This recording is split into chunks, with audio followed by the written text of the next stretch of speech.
ସୁଭଦ୍ରା ଯୋଜନାକୁ ନେଇ ପୁଣି ଆଉ ଗୋଟେ ନୂଆ ଅପଡେଟ୍। ଦେଖନ୍ତୁ ଆପଣ ମାନେ ପ୍ରତ୍ୟେକ ଦିନ ନୂଆ ନୂଆ ଅପଡେଟ୍ ପାଉଛନ୍ତି। ଯଦି ଆପଣ ମାନେ ଆବେଦନ କରିଛନ୍ତି ବା ଆବେଦନ କରିବାକୁ ଯାଉଛନ୍ତି, ପ୍ରଥମେ এই ଭିଡିଓଟିକୁ ଶେଷ ପର୍ଯ୍ୟନ୍ତ ଦେଖନ୍ତୁ।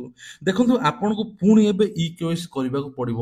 ସରକାର ଗାଇଡଲାଇନ୍ସ ଅନୁସାରେ ପୁଣି ଆପଣଙ୍କୁ ଇ କେୱାଇସି ଏବେ କରିବା ପାଇଁ ପଡିବ। ଯୋଉମାନେ ଇ କେୱାଇସି କରିନାହାନ୍ତି ତାଙ୍କର ପେଣ୍ଡିଂ ଦେଖୁଛି, ତାଙ୍କୁ 17 ତାରିଖରେ ପ୍ରଥମ କିସ୍ତି ମିଳିବ ନାହିଁ। ଆଉ ଯୋଉମାନେ ପୂର୍ବରୁ ଏଇ ଇ କେୱାଇସି କରିଥିଲେ, ବାୟୋମେଟ୍ରିକ ଏବଂ ଓଟିପି ଦେଇଥିଲେ, ତାଙ୍କର ମିଳିବ ବୋଲି କୁହାଯାଉଛି।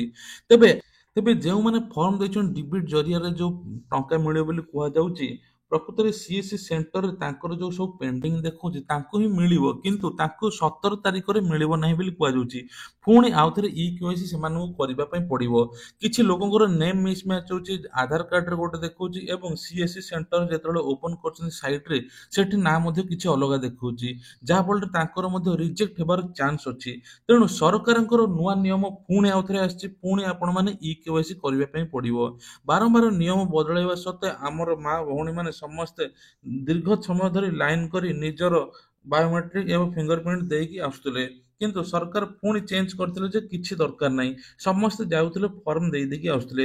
ଯାହାଫଳରେ 70 ଲକ୍ଷ ମହିଳାମାନେ ଆବେଦନ କରିଛନ୍ତି। ପାଖାପାଖି 70 ଲକ୍ଷ ମହିଳାଙ୍କୁ ମିଳିବ ବୋଲି କୁହାଯାଉଛି, କିନ୍ତୁ ଏବେ କୁହାଯାଉଛି ଯେ ପାଖାପାଖି 5ରୁ 10 ଲକ୍ଷ ଲୋକ ମଧ୍ୟ ଫର୍ମ ରିଜେକ୍ଟ ହୋଇପାରେ। ତେବେ କଣ କରିବେ? ଏବେ ପୁଣି ସେମାନଙ୍କୁ ଯାଇକି ଇ କେୱାଇସି କରିବାକୁ ପଡିବ। ଆପଣଙ୍କ ନିକଟସ୍ଥ ଜନସେବା କେନ୍ଦ୍ର ଯାଇକି ଆପଣ ପଚାରନ୍ତୁ ଆପଣଙ୍କ ପ୍ରକୃତରେ ପେଣ୍ଡିଂ ଅଛି ନା ସକ୍ସେସଫୁଲ ଅଛି। ଯଦି ସକ୍ସେସଫୁଲ ଅଛି ନିଶ୍ଚିତ ଆପଣଙ୍କୁ ଟଙ୍କା ମିଳିବ, ଯଦି ପେଣ୍ଡିଂ ଅଛି 17 ତାରିଖରେ ଆପଣ ପ୍ରଥମ କିସ୍ତି ମିଳିବନି। ପୁଣି ଆପଣଙ୍କୁ ଇ କେୱାଇସି କରିବା ପାଇଁ ପଡିବ। ଇଏ ଥିଲା ଆଜିର ସବୁଠାରୁ ବଡ ଖବର। ଆଉ ଗୋଟିଏ କଥା ହେଲା, ଆପଣଙ୍କର ଯଦି ବ୍ୟାଙ୍କ ଆକାଉଣ୍ଟ ଆପଣ ଯଦି ଦେଇଛନ୍ତି ଷ୍ଟେଟ ବ୍ୟାଙ୍କ କିମ୍ବା ଗଭର୍ଣ୍ଣମେଣ୍ଟର ଯେକୌଣସି ବ୍ୟାଙ୍କ ଦେଇଛନ୍ତି, ଜନଧନ ଆକାଉଣ୍ଟ ଦେଇଛନ୍ତି, ସେସବୁ ଆପଣ ମାନେ କିଛି ଭାବନ୍ତୁ ନାହିଁ ଯେ ଆମର ଗଭର୍ଣ୍ଣମେଣ୍ଟ ବ୍ୟାଙ୍କ ହେଲେ ଆଗେ ଆସିବ। ଆପଣ ଯେକୌଣସି ବ୍ୟାଙ୍କରେ ଦେଇପାରିବେ। ଆଉ କିଛି ଷ୍ଟେଟ ବ୍ୟାଙ୍କ ଯୋଉମାନେ ଦେଇଛନ୍ତି ତାଙ୍କୁ ଇ ରୂପୀ ଭାବିକି ଗୋଟେ କଲ୍ ଆସୁଛି, ଆପଣ ଇ ରୂପୀ ଆପ୍ ଡାଉନଲୋଡ କରନ୍ତୁ।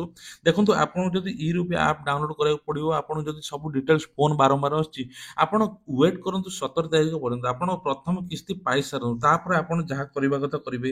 କାରଣ ନହେଲେ ଆପଣ ଯଦି ଷ୍ଟେଟ ବ୍ୟାଙ୍କକୁ ଯାଇକି ଯଦି କିଛି ଆପ୍ ଡାଉନଲୋଡ କରିବା ପାଇଁ ଚାହୁଁଛନ୍ତି ତାହେଲେ କରନ୍ତୁ, କିନ୍ତୁ ମନ ଇଚ୍ଛା କରନ୍ତୁ ନାହିଁ। କାହିଁକି ନା ଏମିତି ସବୁ ଆଜିକାଲି ଫ୍ରଡ୍ ବସିଛନ୍ତି କିଛି ବିଭିନ୍ନ ପ୍ରକାର ଲୁଟିବା ପାଇଁ।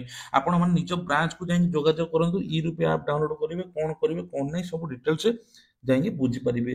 ତ ଆଉ ଗୋଟେ କଥା ହେଲା, ଆପଣଙ୍କୁ ନିହାତି ଭାବେ ଆପଣଙ୍କୁ ପୁଣି ଆଉଥରେ ଇ କେୱାଇସି କରିବା ପାଇଁ ପଡିବ ବୋଲି କୁହାଯାଉଛି। ସେଥିପାଇଁ ଗତକାଲି ରାତି 10ଟାରୁ ସକାଳ 9ଟା ପର୍ଯ୍ୟନ୍ତ ପୋର୍ଟାଲ ମଧ୍ୟ ବନ୍ଦ ଥିଲା, କିଛି ମେଣ୍ଟେନାନ୍ସ କାମ ଚାଲିଥିଲା। ପୁଣି ଆଉଥରେ ଅପଡେଟ୍ ଆସିଛି ଯେ ଆପଣମାନେ ଇ କେୱାଇସି କରିବା ପାଇଁ ବାଧ୍ୟ।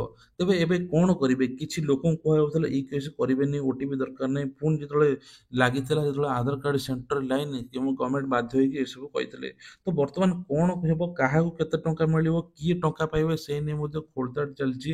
17 ତାରିଖରେ ହିତାଧିକାରୀ ମାନେ 70 ଲକ୍ଷରୁ ଅଧିକ ମହିଳାମାନେ ଆବେଦନ କରିଛନ୍ତି।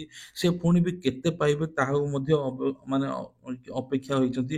70 ଲକ୍ଷ ପାଇବେ ନା ତାଠୁ କମ ପାଇବେ ମଧ୍ୟ କେହି କିଛି ଜାଣିପାରୁନାହାନ୍ତି। କିନ୍ତୁ ଆପଣଙ୍କୁ ସବୁଠୁ ଭଲ ହବ, ଆପଣ ପୁଣି ଆଉଥରେ ଜନସେବା କେନ୍ଦ୍ରକୁ ଯାଇ ନିଜର ଇ କେୱାଇସି କରନ୍ତୁ। ନହେଲେ ଯଦି ଆପଣଙ୍କର ଇ କେୱାଇସି ନ ହେଇକି ଆପଣ ଯଦି ସକ୍ସେସଫୁଲ ହୋଇଯାଇଛି, ତାହେଲେ ଆପଣଙ୍କୁ ବେଟର, କାରଣ ଆପଣଙ୍କୁ ଟଙ୍କା ମିଳିଯିବ। ଦେଖନ୍ତୁ ଆପଣଙ୍କ ଯଦି ପେଣ୍ଡିଂ ଶୋ କରୁଛି, ଆପଣ ମାନେ ପଚାରନ୍ତୁ କଣ ପାଇଁ ପେଣ୍ଡିଂ ଶୋ କରୁଛି, ଆପଣଙ୍କ ନେମ୍ ମିସମ୍ୟାଚ୍ ଅଛି କି କଣ ଅଛି, ସବୁ ଡିଟେଲ୍ସ ଆପଣ ପଚାରି ପାରିବେ ଜନସେବା କେନ୍ଦ୍ରକୁ ଯାଇକି। ତେଣୁ ଆପଣମାନେ ଆଉଥରେ ଯାଆନ୍ତୁ, ସବୁ ଡିଟେଲ୍ସ ଚେକ୍ କରନ୍ତୁ। ଆଉ ଟିକେ ଟିକେ ଭୁଲରୁ ଆପଣଙ୍କର ଫର୍ମ ମଧ୍ୟ ରିଜେକ୍ଟ ହୋଇଯିବ, ଯାହାଫଳରେ ପୁଣି ଆଉଥରେ ଆପଣଙ୍କୁ ଆବେଦନ କରିବାକୁ ପଡ଼ିବ। ସେତେ ପର୍ଯ୍ୟନ୍ତ ଆପଣଙ୍କୁ ପୁଣି ଆଉଥରେ ୱେଟ୍ କରିବାକୁ ପଡ଼ିବ। ତେଣୁ ଏଇଭଳିଆ ଅପଡେଟ୍ ପାଇବା ପାଇଁ ହେଲେ ଆମର ଏଇ ଚ୍ୟାନେଲକୁ ସବସ୍କ୍ରାଇବ କରନ୍ତୁ। ଆପଣଙ୍କ ଯଦି କିଛି କ୍ୱେଶ୍ଚିନ୍ ଅଛି ସୁଭଦ୍ରା ଯୋଜନାକୁ ନେଇ, ଆମ ସହିତ କମେଣ୍ଟ କରନ୍ତୁ, ଯାହାଫଳରେ ଆମେ ସଲ୍ଭ କରିବା ପାଇଁ ଚେଷ୍ଟା କରିବୁ।